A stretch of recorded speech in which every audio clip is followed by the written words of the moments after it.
लेकिन श्री जी ने पुनर्जीवन दिया,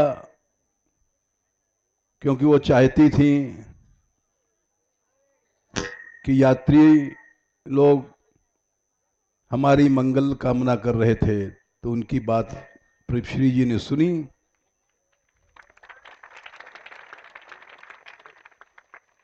और उसके बाद से भी हम अनुभव कर रहे हैं कि यात्रा बढ़ रही है और श्री जी इस पर कृपा करके उसका पोषण कर रही हैं।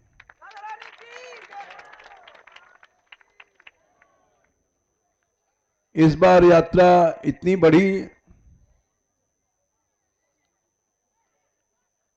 कि उसको कहना ठीक नहीं है।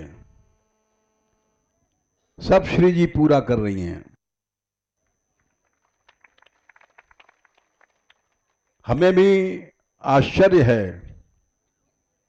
हमने कल भी कहा था, एक रोटी मांगने वाला हमने 40 साल तक रोटी मांगी इस ब्रज में।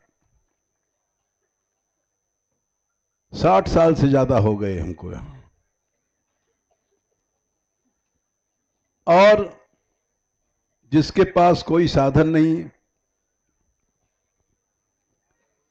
हमारा कोई शिष्य नहीं है, न हमारा कोई सहायक है, पहली यात्रा जब उठाया था तो 11 मन सत्तुआ पिसाए थे। सत्तू सब जानते होंगे कि रोटी तो नहीं दे पाएंगे हम भी सत्तू खाएंगे, यात्रा वाले भी सत्तू खाएंगे। सत्तू में कुछ नहीं लगता है, पानी में डाला, घोरा, और नमक है तो नमक के साथ उसको खा जाओ, या जिसके पास मीठा हो मीठा मिला लो।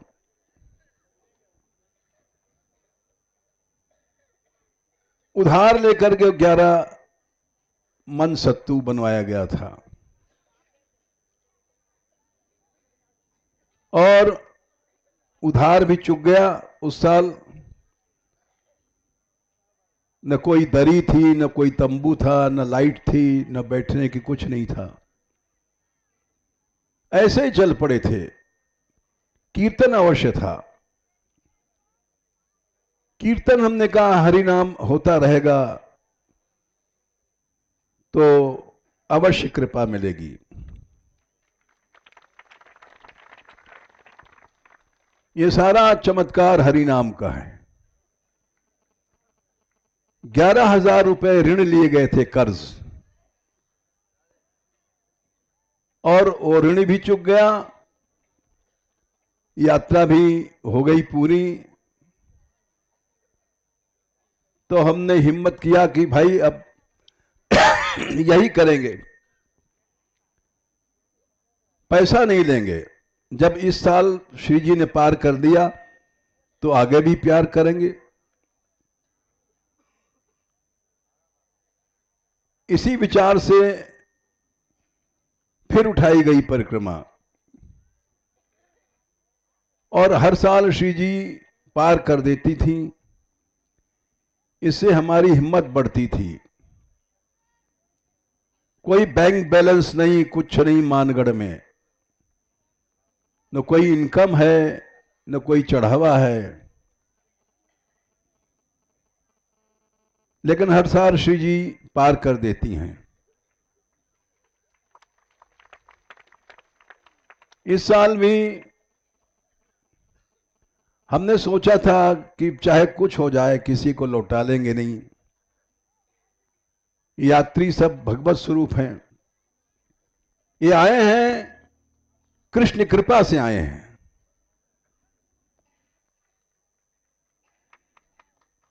और इनको लौटाना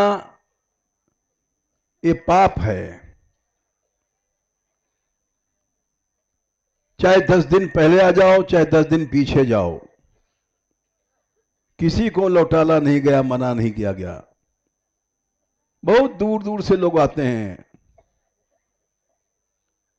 यहां तक कि बांग्लादेश तक से लोग आते हैं।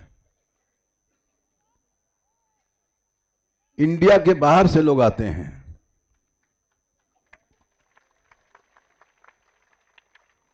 और उनको लौटाना ये राधा रानी की मर्यादा के विरुद्ध है। हमारी राधा रानी जिनके द्वार पर श्री कृष्ण भी याचना करते हैं, उनके द्वार से कोई लौट के जाए ये हमें पसंद नहीं है।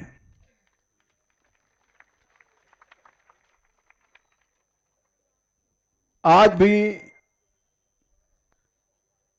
एक आश्चर्य है कि परमिशन नहीं थी हमको यात्रा को, कुल न मथुरा की, न यूपी की, न हरियाणा की, और चल पड़े। इलेक्शन में लोगों ने कहा निकलने नहीं देंगे इतने हजार आदमियों को। लेकिन ये हम तब कह रहे हैं कि जब आज का दिन भी कट गया आपका, कोई बाधा नहीं आई इलेक्शन की। आंधी आई सुनते हैं, आप लोगों ने कीर्तन किया और कीर्तन के प्रभाव से कुछ नहीं हुआ। यह चमत्कार केवल प्रभु के नाम का है। श्रीमद् भागवत में एक श्लोक आता है, पतितः स्खलितो भग्नस संदष्ट तप्त आहतः हरिरित्यविषेणाः पुमान्नार्हति यातनम। धर्मराज ने कहा अपने यमदूतों से, कोई गिर पड़ा है, पतित मने आचरण से गिर पड़ा है, शरीर से गिर पड़ा है,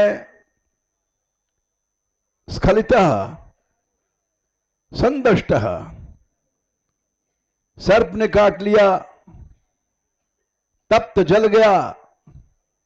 ये भी घटनाएं भाई हमारी यात्रा में बिजली से लोग जल गए थे। 11 लोगों की बचने की आशा नहीं थी। ये श्लोक सही है। पतितः स्खलितः भग्नस दंडष्टस तप्त आहतः हरिरित्यभिषेणाः। केवल हरि अवश होकर के जो कहता है पुमान नार्हति यातनाम, उसको यम की यातना कभी नहीं मिलेगी।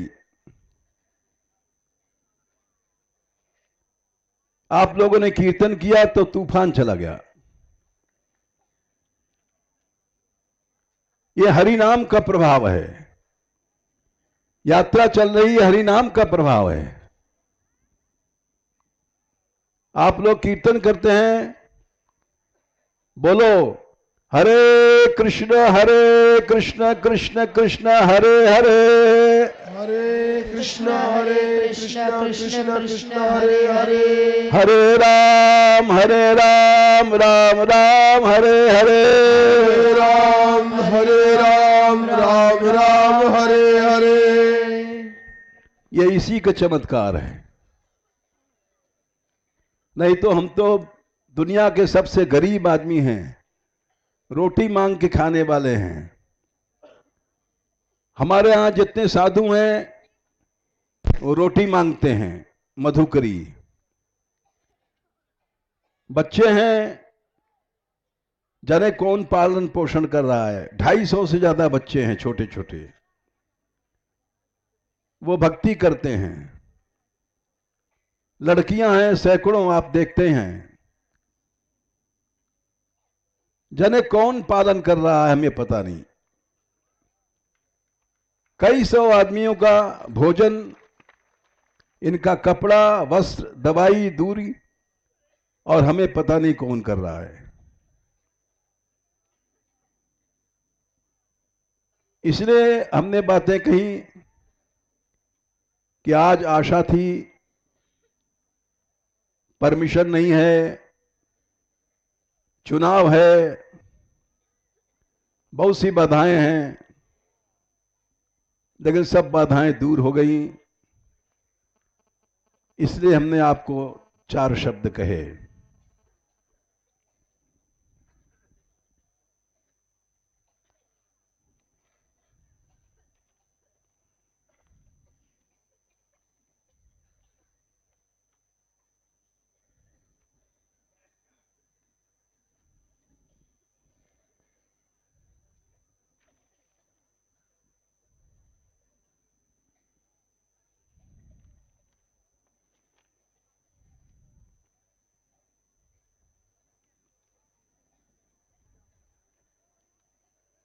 आज आप लोग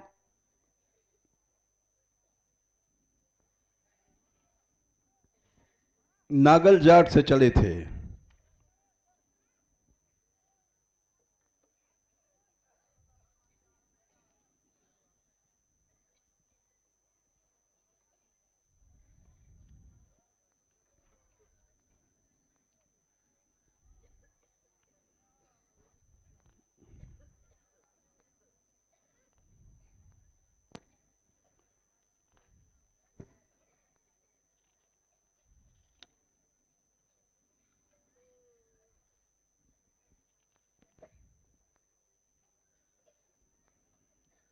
वहां से सोंध गए।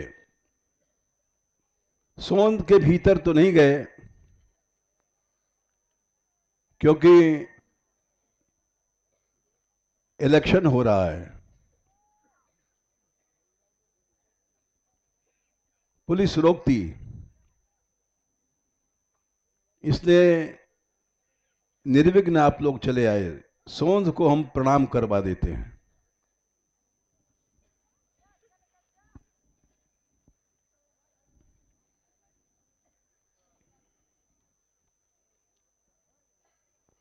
विष्णु रहस्य ग्रंथ में इसका नाम त्रिभुवन वन है।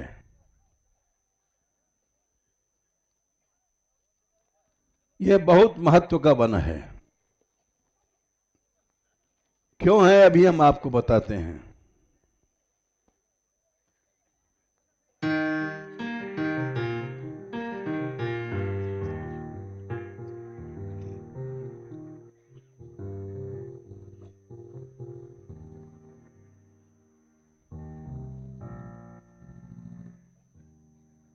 यहां सैकड़ों करोड़ों गोपियों ने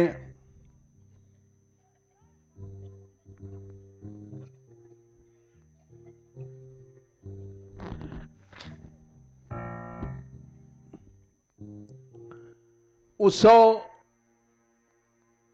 अपना मनोरथ कृष्ण से मिलने का पूरा किया।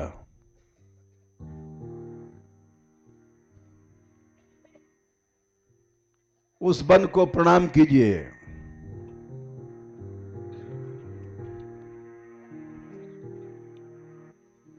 गोपीभ्यो शतकोटिभ्यो गोपीभ्यो शतकोटिभ्यो गोपीभ्यो शतकोटिभ्यो गोपीभ्यो शतकोटिभ्यो बहुत्सव मनोरथैः बहुत्सव मनोरथैः बहुत्सव मनोरथैः बहुत्सव मनोरथैः यतस्त्रिभुवनं नाम तस्त्रिभुवनं नाम यतस्त्रिभुवनं नाम तस्त्रिभुवनं नाम वनं जातं महीतले वनं जातं महीतले वनं जातं महीतले।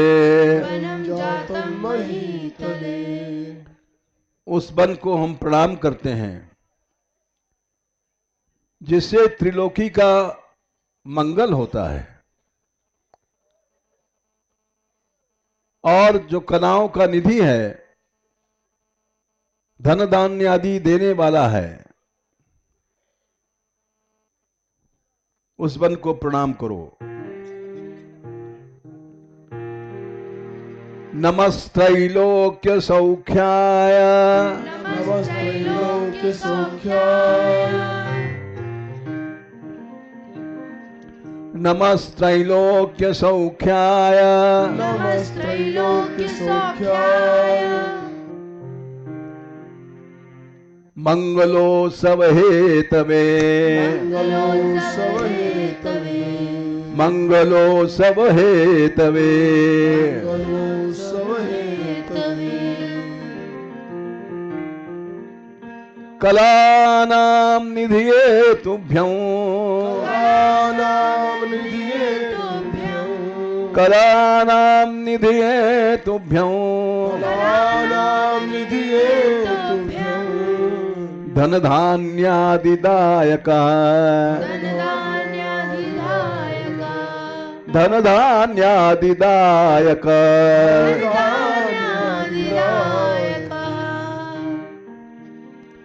देखो इन मंत्रों में बड़े चमत्कार हैं। ये हमने आपको पहले दिन बताया था। हमारा कोई गौशाला खोलने का विचार कभी नहीं था, लेकिन यहां मंत्रों में गाय बढ़े ऐसी कामना की गई है। बेमन से हम मंत्र बुलवाते थे यहां, बेमन से इसलिए कि हमारा कोई लक्ष्य नहीं था। और आज ब्रज की नहीं, भारत की बड़ी गौशालाओं में माताजी गौशाला है। और जिस ढंग से वो बढ़ रही है, हम समझते हैं कि विश्व की सबसे बड़ी गौशाला बनेगी। ये इन मंत्रों का चमत्कार है। मेरी कोई श्रद्धा नहीं, कोई भक्ति नहीं, बेमन से बुलवाते थे, चमत्कार हुआ है।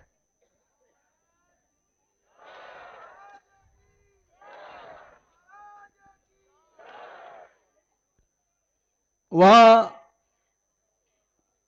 कुंड है, बड़ा भारी, कामेश्वर कुंड कहते हैं।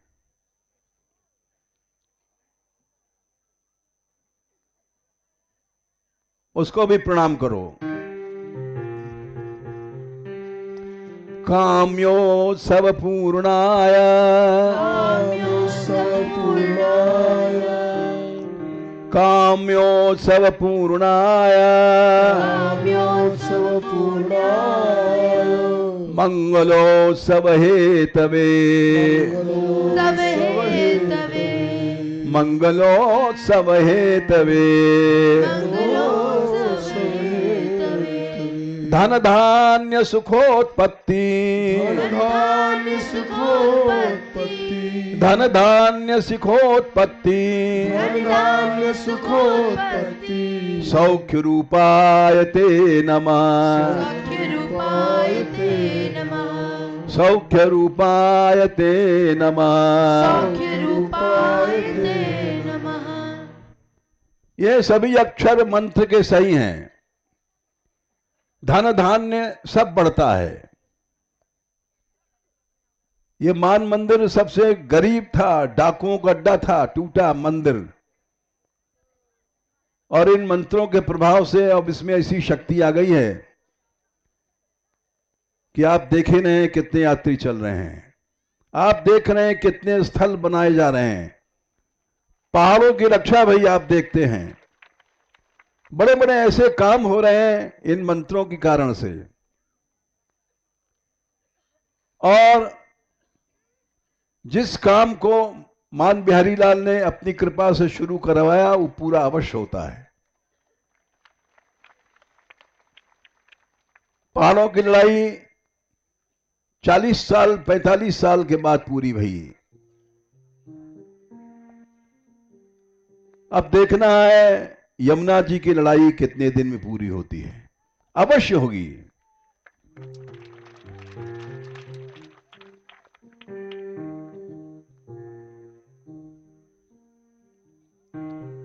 शोणपुर में, जिसको सोंध कहते हैं,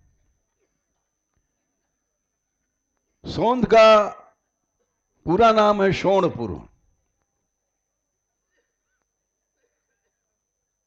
यह जब श्याम सुंदर के समय में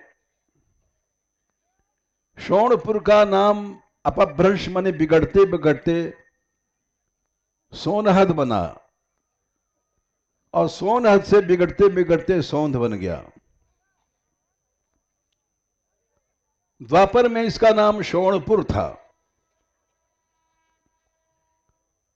और शोणपुर का राजा था नंदगोप। ये नंदगोप नंद बाबा वाले नंद नहीं हैं। नंद एक पदवी थी, जो कई लाख गैयाओं को रखता है वो नंद बन जाता है।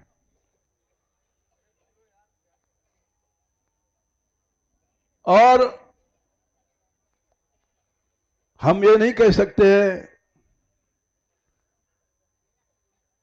कि मान मंदिर ऐसा बनेगा, लेकिन क्या पता क्या होना है। इतना तो लक्षण दिखाई पड़ रहा है कि भारत की नहीं विश्व की सबसे बड़ी गौशाला बनेगी। अपने आप बन रहा है, अपने आप बने, हम प्रयत्न नहीं कर रहे हैं। कहीं न कोई सी से चंदा मांगा जाता है, न कोई सरकारी सहायता ली जाती है। ये अपने आप हो रहा है, यात्रा की कृपा से, भगवान नाम से और मंत्रों की सहायता से।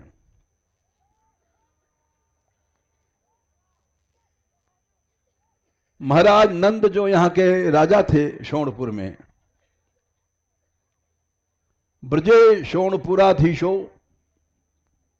गोपो नंदो धनी महान, बहुत बड़े धनवान थे। भार्या पंचसहस्राणी, 5000 उनकी रानियां थीं। बभूवस्तस्य मैथिल,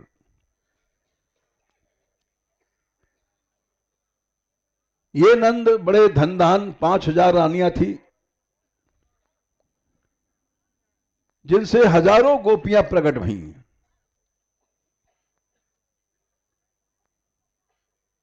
और कितनी गोपियां थी कोई गिनती नहीं। फिर भी मुख्य मुख्य यूथ हम आपको बता रहे हैं।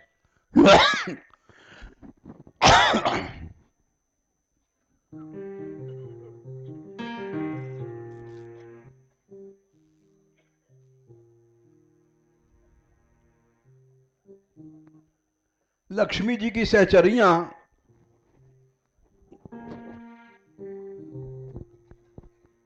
जब लक्ष्मी जी बैकुंठ छोड़ करके यहां कृष्ण लीला के लिए आई, जैसा कि गोपी गीत में सबसे पहला श्लोक है,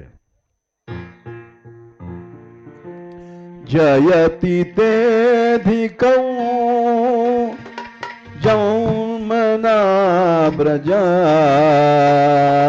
जयति तेधिकौ जन्मना ब्रजा। बोलने की कोशिश करो, ये गोपी गीत है। जयति तेधिकौ जन्मना ब्रजा, जयति तेधिकौ जन्मना ब्रजा। श्रयत इंदिरा शाश्वतत्रही, श्रयत इंदिरा शाश्वतत्रही,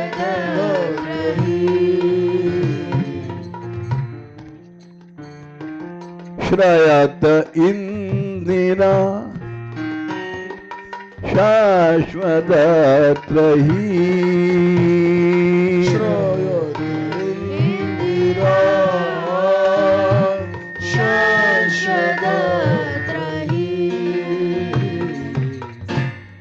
जयति, इस ब्रजभूमि की जय हो। आपके जन्म लेने से यहां बैकुंठ छोड़ करके लक्ष्मी जी आई हैं और इस भूमि का आश्रय लिया है कि मैं यहीं रहूंगी, शाश्वत रहूंगी। बैकुंठ छोड़ दिया, उस ब्रज में हम आपको ढूंढ रही हैं। दयित दृश्यता दिक्षुतावका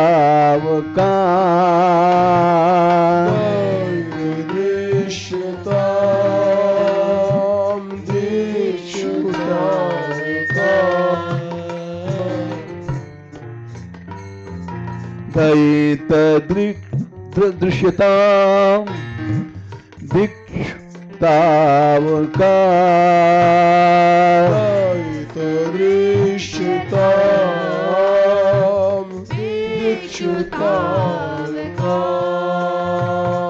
स्वयि धृता सबस त्वां विचिन्वते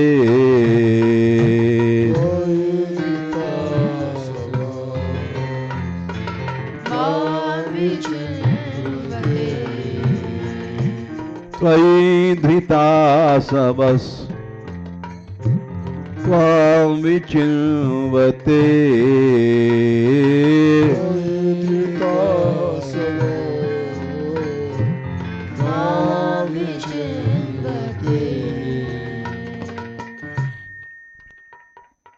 हे गोविंद,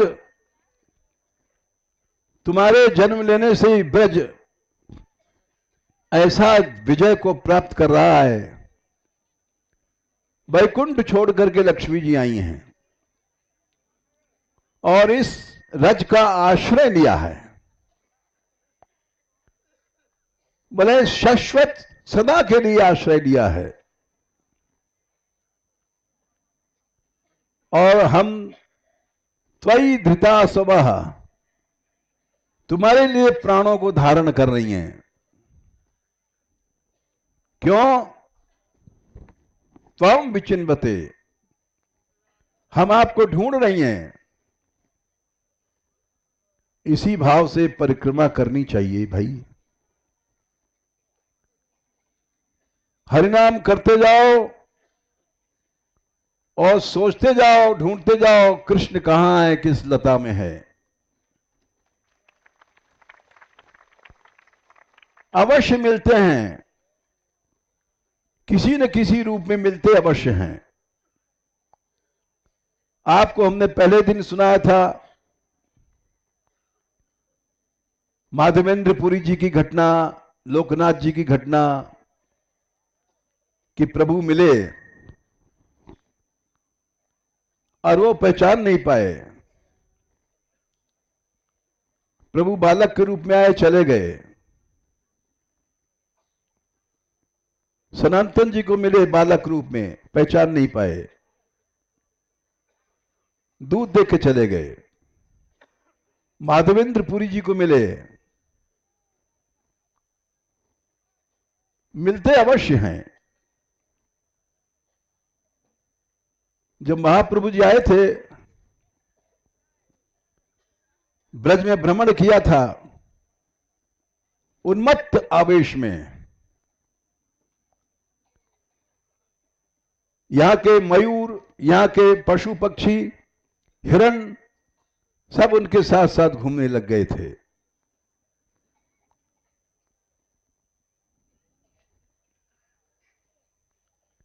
तो जब लक्ष्मी जी यहां आ गई तो लक्ष्मी जी की सहचरियां वो भी सोचने लग गई कि हम भी चलें ब्रज में।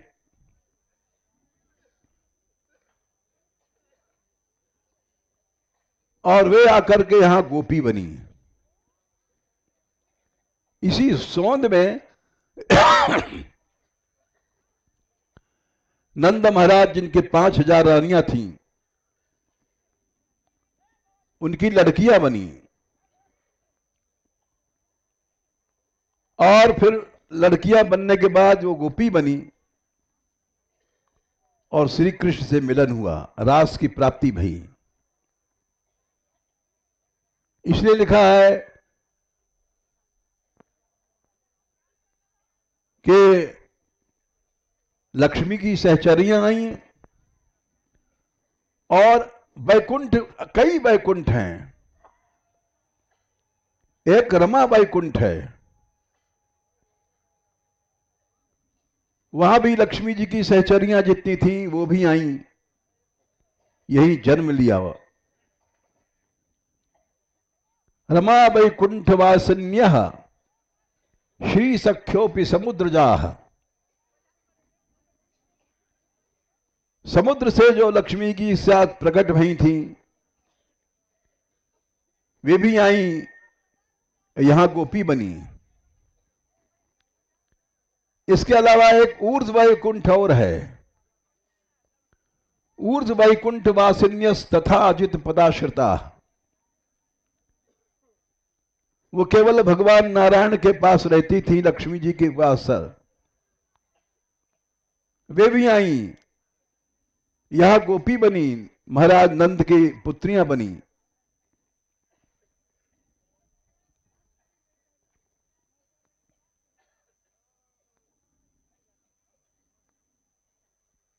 इसी ने ये बड़ा महत्वपूर्ण वन है।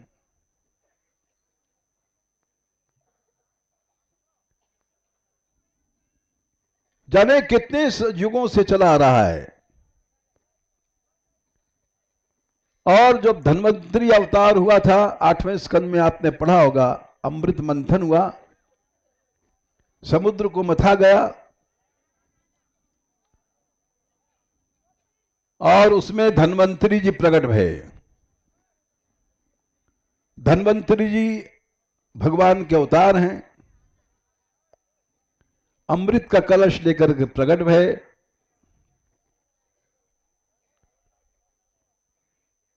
और जब वहां से चलने लग गए धन्वंतरी जी,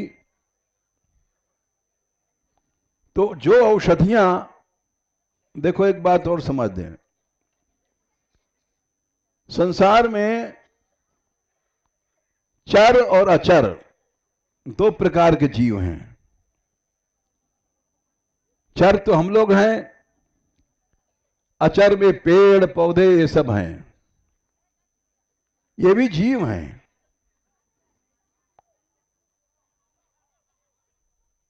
औषधियां जब धन्वंतरी भगवान चल पड़े तो रोने लग गईं।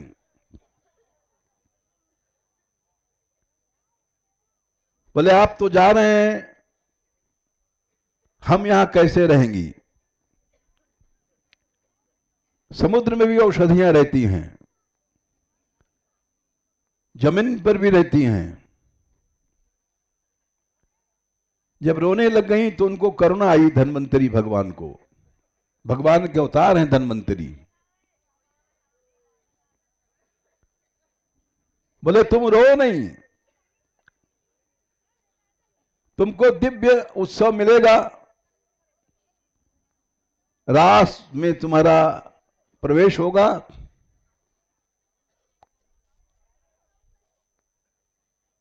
उसके बाद उन्होंने 4 युग तक तपस्या किया,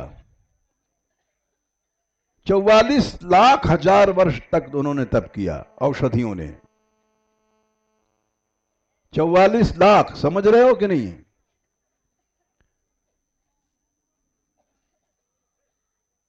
चौवालीस लाख समझ रहे हैं, 44 लैक्स। और तब यहां कर ब्रज में गोपी बनी।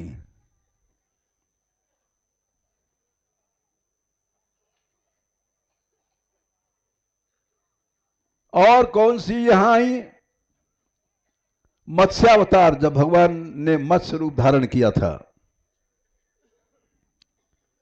मछली बने थे। उस समय भी समुद्र में रहने वाली बहुत सी कन्याएं वे रोने लग गई कि प्रभु आप तो अब जा रहे हो, हम लोग कैसे यहां रहेंगी। तो धन्वंतरी भगवान ने कहा, हे देवियों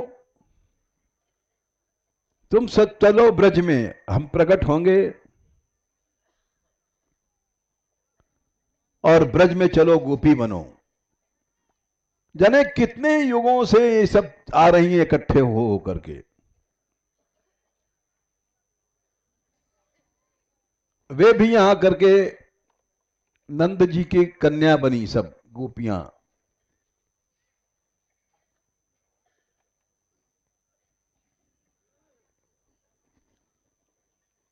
और सुनो, पृथु जी, जिनकी पृथ्वी बेटी बोली जाती है, पृथु जी ने जो अवतार लिया, सारी पृथ्वी को एक किया, पर्वतों को तोड़ तोड़ करके। ये रहने लायक नहीं थी पृथ्वी। महाराज पृथु ने अपने धनुष से सब पर्वतों को उबड़ खाबड़, कोई यहां बैठ नहीं सकता था।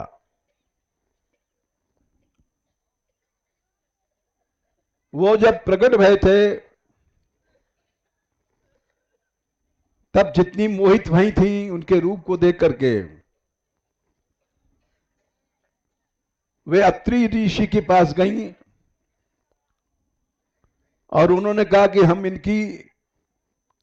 इनका साहचर्य चाहती हैं। अत्रि जी बोले, ये तो बड़ा कठिन है, किंतु चिंता नहीं करो, आराधना करो प्रभु की, और ब्रज में जब श्री कृष्ण प्रकट होंगे तो सबकी इच्छा पूरी होगी। देखो तुम लोग कितने बड़भागी हो, उनकी कृपा से ब्रज में आए हो। ये वही ब्रज है।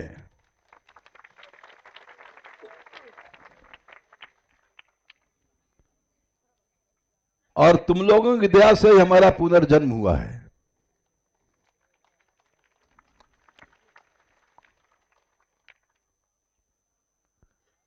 और सुनो, नर नारायण जब भगवान तपस्या कर रहे थे,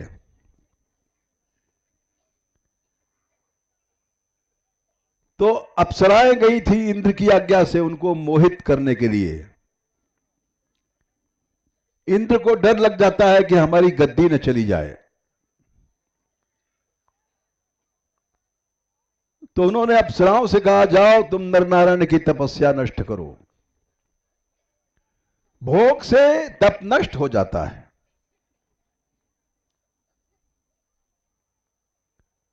भगवान से मिलने के बाद भी मनुष्य को भोग से बचना चाहिए। अगर कोई कहे कि ब्रजवासी गृहस्थ थे, उनकी नकल मत करो। वो तो गृहस्थ होते हुए भी भगवान के भक्त थे। जैसे कमल पानी में रहता है और पानी से अलग भी रहता है, ऐसे बड़े बड़े जो अद्वैताचार्य वगैरह हैं, इसीतापति बोले जाते हैं, गृहस्थ थे, लेकिन वो गृहस्थ होते हुए भी महान विरक्त थे। कृष्ण में उनका मन था, भोगों में मन नहीं था। और हम लोग तो मंदिर में बैठते हैं, फिर भी भोग में, पैसा में, भोग में मन रखते हैं। ऐसे नहीं थे वे लोग। अप्सराएं नरनारायण को मोहित नहीं कर पाई, तो नरनारायण ने दया किया, जाओ तुम क्या चाहती हो? बोले महाराज, हम आपके रूप को, तप को देख करके मोहित हैं, आपको पति रूप में चाहती हैं। हंस गए, बोले अच्छा, तो अभी तो हम तप कर रहे हैं, अभी नहीं। तुम सब चलो, ब्रजभूमि में चलो, वहां जन्म लो। वे अप्सराएं आई और महाराज नंद के यहां जो 5000 उनकी रानियां थीं, उनकी लड़कियां बनी। और सुनो, भगवान ने वामन रूप बनाया था, राजा बलि के यहां भिक्षा मांगी थी, सुना हो।